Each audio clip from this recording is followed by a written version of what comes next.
মধ্যপ্রাচ্যের আকাশে আবারও যুদ্ধের ঘনঘটা। এবার আর কোনো লুকোছাপা নয়, সরাসরি ইরানকে মাটির সঙ্গে মিশিয়ে দেওয়ার হুমকি দিলেন মার্কিন প্রেসিডেন্ট ডোনাল্ড ট্রাম্প। গত জুনের সেই ভয়াবহ অপারেশন মিডনাইট হ্যামার এর কথা কি মনে আছে? ট্রাম্প স্পষ্ট জানিয়ে দিয়েছেন, এবার হামলা হলে তা হবে আগের চেয়েও অনেক বেশি ধ্বংসাত্মক। পারস্য উপসাগরের দিকে ধেয়ে আসছে এক বিশাল মার্কিন যুদ্ধ জাহাজের বহর। ইরান কি তবে ট্রাম্পের শর্তে মাথা নত করবে, নাকি শুরু হবে মহাপ্রলয়? গত বুধবার 28 জানুয়ারি নিজের সামাজিক যোগাযোগ মাধ্যমে ট্রুথ সোশ্যাল দেওয়া এক পোস্টে বিশ্বজুড়ে তোলপাড় ফেলে দিয়েছেন ট্রাম্প। তিনি জানিয়েছেন, ইরানের হামলায় যদি আটকাতে হয় তবে তাদের অবিলম্বে আলোচনায় বসতে হবে। ট্রাম্পের শর্ত খুবই স্পষ্ট, ইরান কোনোভাবেই পারমাণবিক অস্ত্র তৈরি করতে পারবে না।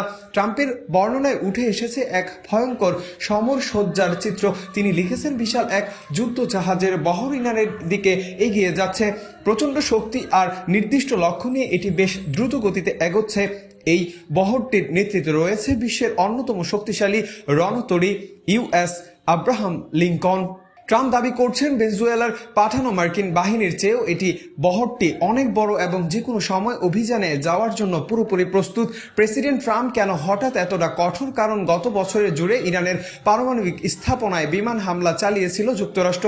সেই ক্ষত এখনও দগদগে। ট্রাম্পের ভাষায় সময় ফুরিয়ে এসেছে। তিনি ইরানকে মনে করিয়ে দিয়েছেন, আগে কথা শোনেনি বলেই অপারেশন মিডনাইট হ্যামার এ বড় ক্ষতির মুখে পড়তে হয়েছিল তেহরানকে।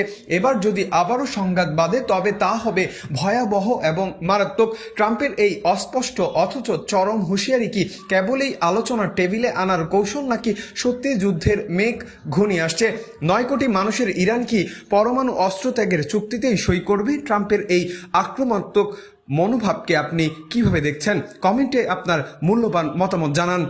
মাহবুবুর রহমান শান্ত, নিউজ ডেস্ক, বাংলা FM।